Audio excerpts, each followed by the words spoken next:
God bless you all. God bless you all. And I never thought anything like this could happen in America. Never thought it could happen.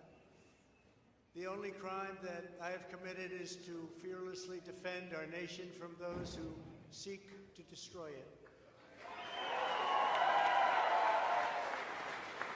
From the beginning, the Democrats spied on my campaign. Remember that? They attacked me with an onslaught of fraudulent investigations. Russia, Russia, Russia. Ukraine, Ukraine, Ukraine. Impeachment hoax number 1. Impeachment hoax number 2. The illegal and unconstitutional raid on Mar-a-Lago, right here.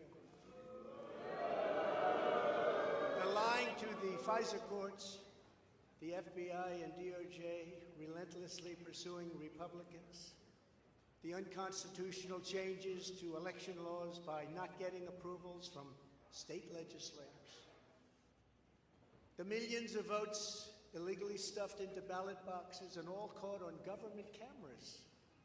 And just recently, the FBI and DOJ in collusion with Twitter and Facebook in order not to say anything bad about the Hunter Biden laptop from hell, which exposes the Biden family as criminals and which, according to the pollsters, would have made a 17-point difference in the election result. And we needed a lot less than that, like about 16.9. It would have been in our favor, not my favor, our favor, because our country is going to hell. And we remember the 51 intelligence agents who said Hunter Biden's laptop was Russian disinformation. It didn't exist. It was Russian disinformation. Remember that? And that was all confirmed strongly by the FBI when they all knew that it wasn't Russian disinformation. And so much more. Our elections were like those of a third world country. And now this massive election interference at a scale never seen before in our country, beginning with the radical left, George Soros-backed prosecutor Alvin Bragg of New York, who campaigned on the fact that he would get President Trump. I'm going to get him. I'm going to get him. This is a guy campaigning. He wanted to get President Trump at any cost, and this before he knew anything about me, didn't know a thing about me. He was campaigning. As it turns out, virtually everybody that has looked at this case, including rhinos and even hardcore Democrats, say there is no crime and that it should never have been brought. Never have been brought. Everybody. Even people that aren't big fans have said it. They said this is not the right thing to do.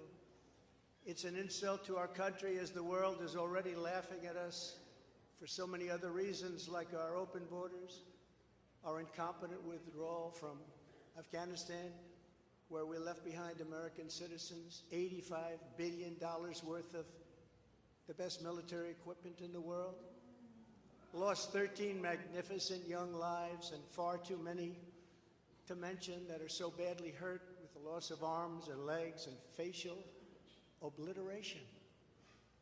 The most embarrassing time in our country's history, in my opinion.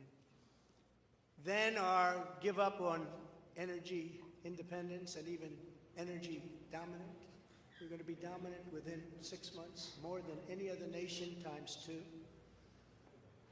We had this all just 3 years ago. Our raging crime statistics, if you look in Democrat-run cities, numbers the likes of which we have never seen before.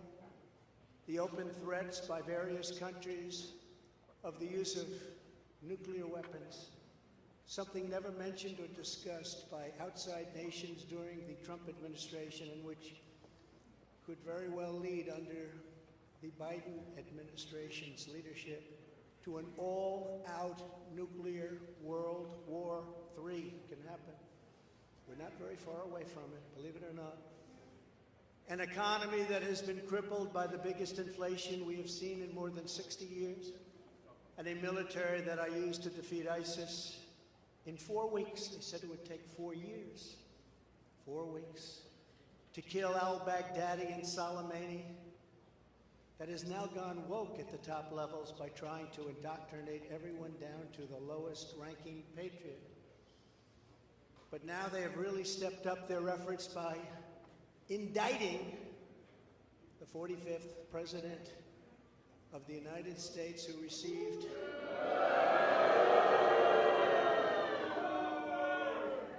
$75 million votes, which is more than any sitting president in the history of our country.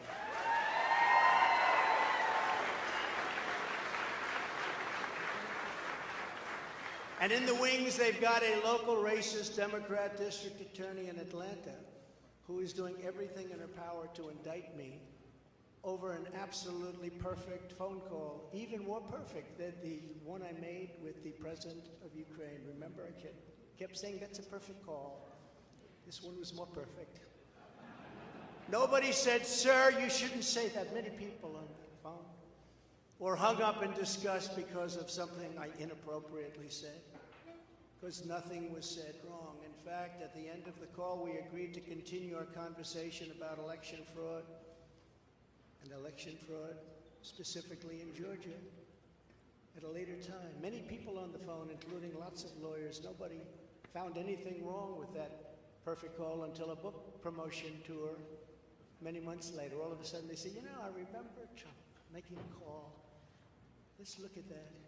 This fake case was brought only to interfere with the upcoming 2024 election, and it should be dropped immediately.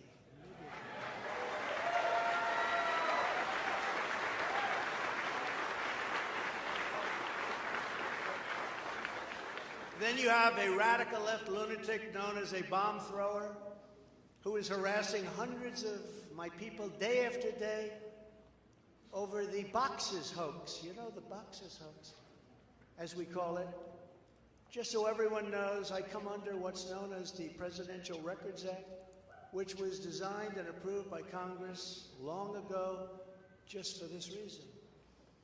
Under the Act, I'm supposed to negotiate with NARA, the National Archives and Records Administration, which as of this date is a radical left troublemaking organization that red flags the Constitution of the United States and the Bill of Rights as dangerous and triggering. Can you imagine? This is what we have to deal with. But there is no criminality under the Presidential Records Act. That is not what it's all about. We were negotiating in very good faith, proper way, in order to return some or all of the documents that I openly and in very plain sight brought with me to Mar-a-Lago from our beautiful White House, just as virtually every other president has done in the past. When FBI and DOJ officials with NARA were here, I told my lawyer to show them the very secure storage room in which they were locked. The FBI's sole request in writing was, could you please put another lock on the door? We immediately complied. It's a lot different than the Biden situation, isn't it? The next thing I know, we were raided by many gun-toting FBI agents who took whatever they wanted, including my passports and medical records. Everybody was in shock. Nobody had ever heard of such a raid before. Can't even believe it. Who would think that that could happen today? I immediately thought of the Fourth Amendment that protects against unreasonable search and seizure. But they did it anyway because our justice system has become lawless. They're using it now, in addition to everything else, to win elections. Apparently, they're not looking at me through the view of the Non-Criminal Presidential Records Act. They came up with a new one. This is a new one. And they're looking at me through the Espionage Act. Think of that. How does that sound? Of 1917, where the penalty is death. Even though that has absolutely nothing to do with openly taking boxes of documents and mostly clothing and other things to my home, which President Obama has done, the Bushes have done, Jimmy Carter's done, Ronald Reagan has done.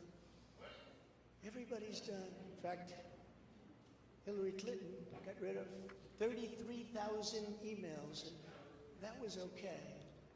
But nobody's done it like Joe Biden. This lunatic special prosecutor named Jack Smith, I wonder what it was prior to a change, who others of his ilk say he's even worse than they are, is only looking at Trump, yet Joe Biden took massive amounts more documents, even removed many boxes to Chinatown. You believe that?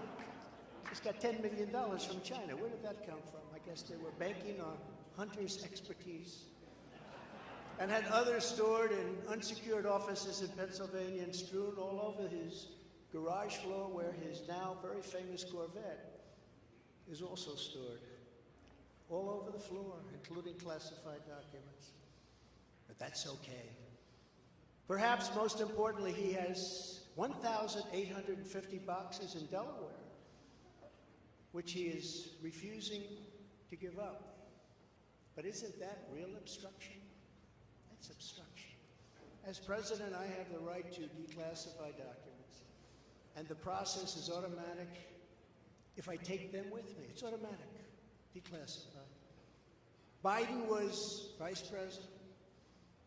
He had absolutely no right to declassify as vice president.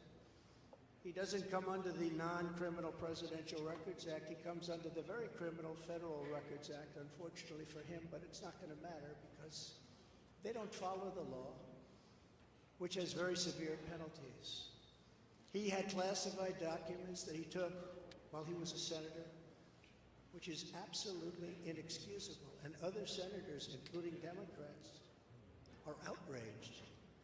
But he's not being harassed and hounded like the people who work for me are. In fact, they seem to have forgotten about his documents entirely. So many, thousands and thousands. It's okay with him. They like to say that I'm obstructing, which I'm not, because I was working with NARA very nicely until the raid on my home. But Biden is obstructing by making it impossible to get the 1,850 boxes or explain why many documents were located in Chinatown. Can't explain it. Why were they in Chinatown? I don't know. Lastly, I'm under investigation. This time a civil investigation by another racist in reverse, who also campaigned on, "I will get Trump. I will get him." This was her campaign. Never ran for office. I will get him. Her name is Letitia James. And she proclaimed while campaigning, quote, "I look forward to going into the office of the Attorney General every single day, suing him, and then going home." Before she knew me. She announced, "What is fueling my soul right now is Trump." And that she had her eyes on Trump Tower. Those eyes are focused on Trump Tower. Didn't know the young lady. She even assured her supporters in an election promise that we're going to definitely sue him.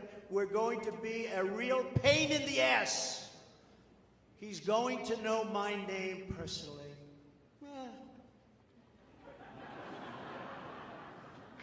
And then she claimed that I was an illegitimate president. Think of it. With all we did on energy, with all we did on the military, on taxes, biggest tax cuts in history, biggest regulation cuts in history, right to try, people able to get drugs now that aren't approved. Hopefully you don't have that problem. Letitia James vowed to use every area of the law to, quote, investigate President Trump and his business transactions. Those transactions are going to be investigated, she said. And that of her family and his family. Because we're going after his family, and we're going after them hard This is all before entering office and all before knowing anything at all about me, but she's going to get me. This is why, along with unrelenting crime, so many people and companies are leaving New York.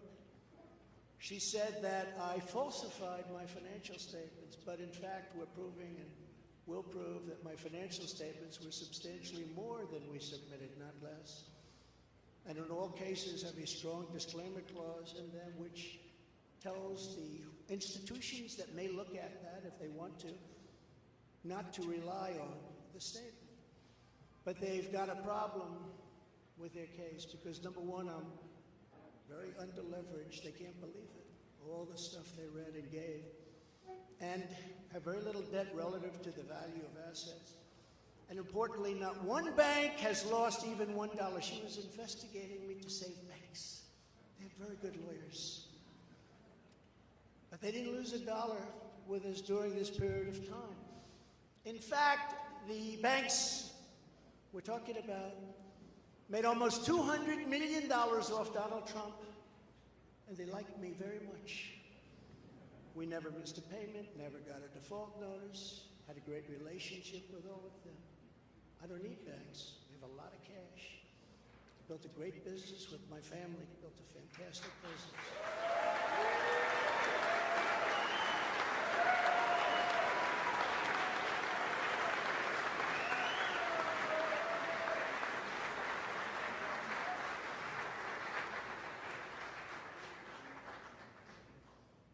I have a son here who's done a great job, and I have another son here who's done a great job.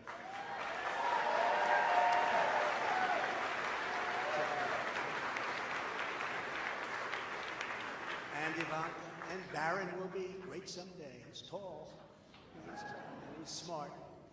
But I have a great family, and they've done a fantastic job, and we appreciate it very much. They've gone through a lot.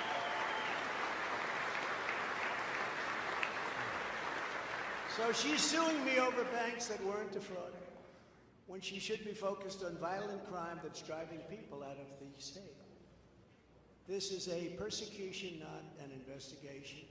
She's put our family through hell. It's cost hundreds of millions of dollars to defend, but our heads are held very, very high.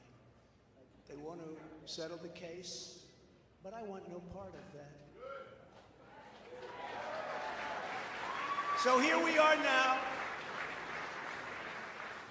It's where we were today, in a city that was so great just 4 or 5 years ago. But now we're there, spend time there today, as you possibly read, with a local failed district attorney charging a former president of the United States for the first time in history on a basis that every single pundit and legal analyst said, there is no case, there's no case. They kept saying, there's no case.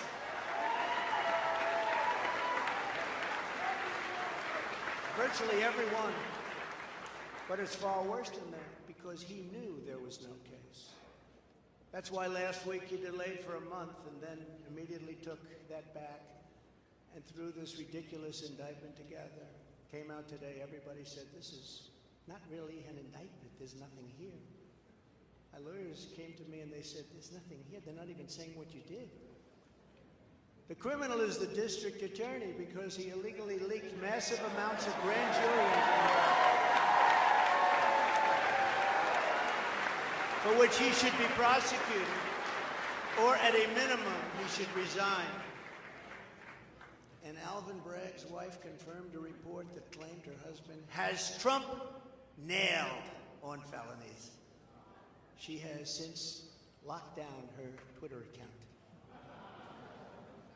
His chief prosecutor, who represented the Democrats and crooked Hillary Clinton in a firm run by Chuck Schumer's brother, Robert, he quit the firm in order to go to work in the DA office in order to get Trump. Can you imagine that? Hillary Clinton's lawyer, Democrat firm. Ultimately, he quit as chief prosecutor because Bragg didn't think he had a case. Think of that same guy that brought this ridiculous thing today. Yet during his investigation, this prosecutor named Mark Pomerantz wrote and published a book saying all sorts of privileged things, and has been very strongly reprimanded. He was reprimanded so strongly. I've never seen anything like it. That's probably the end of it. But what he did was probably very illegal. But he was very, very strongly reprimanded. Even District Attorney Bragg was furious with him. They were having a tremendous fight in the office because of it. But hope is never lost, because various prosecutors in the DA's office also quit because they thought President Trump was being treated very unfairly. How about that? Isn't that great? Oh, I love them. I'd like to meet them. I'd like to meet them. The DA's office even had a webpage. Meet the team of executives who have done this to President Trump. That was the title. Isn't that nice? They immediately had to take it down. Meanwhile, overall crime in New York was up 30% last year. Much more than that the year before, with felony assaults, robberies, and burglaries all up by massive, massive numbers. Not the same place that I know, not the same place that you know. And this is where we are right now. I have a Trump-hating judge with a Trump-hating wife and family, whose daughter worked for Kamala Harris and now receives money from the Biden-Harris campaign, and a lot of men. We recently had another trial, and the same judge told the fine man who worked for me for many, many years that if you admit your guilt, you will be in jail for 90 days. But if you don't, if we go through a trial and you're found guilty, you're going away for 10 years and maybe longer, which for a 75-year-old man with a great family really means life. What the prosecutors and judge did to that man, I will never forget, because it's right out of the old Soviet Union. That's where we are. They said, you say anything about Trump, meaning that's bad, and you won't even have to serve the 90 days. You'll walk free. And they say that to many of my employees. We have this Jack Smith lunatic threatening people every single day through his representatives. They're threatening jail terms. But talk about Trump and you'll go free. This is where we are as a nation. Who would have thought? They can't beat us at the ballot box, so they try and beat us through the law. That's the country in which we live, however, right now. The USA is a mess. Our economy is crashing. Inflation is out of control. Russia has joined with China. Can you believe that? Saudi Arabia has joined with Iran. China, Russia, Iran, and North Korea have formed together as a menacing and destructive coalition. Would have never happened if I were your president. Would never have happened. Nor would Russia attacking Ukraine have happened. All of those lives would be saved. All of those beautiful cities would be standing. Our currency is crashing and will soon no longer be the world standard, which will be our greatest defeat, frankly, in 200 years. There will be no defeat like that. That will take us away from being even a great power. If you took the 5 worst presidents in the history of the United States and added them up, they would not have done near the destruction to our country as Joe Biden and the Biden administration have done.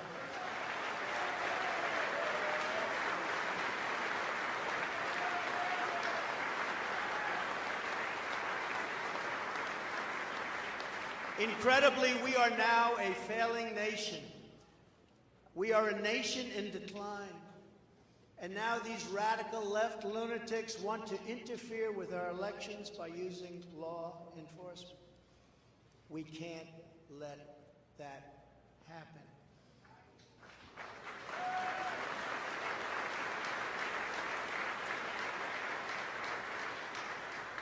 With all of this being said, and with a very dark cloud over our beloved country, I have no doubt, nevertheless, that we will make America great again.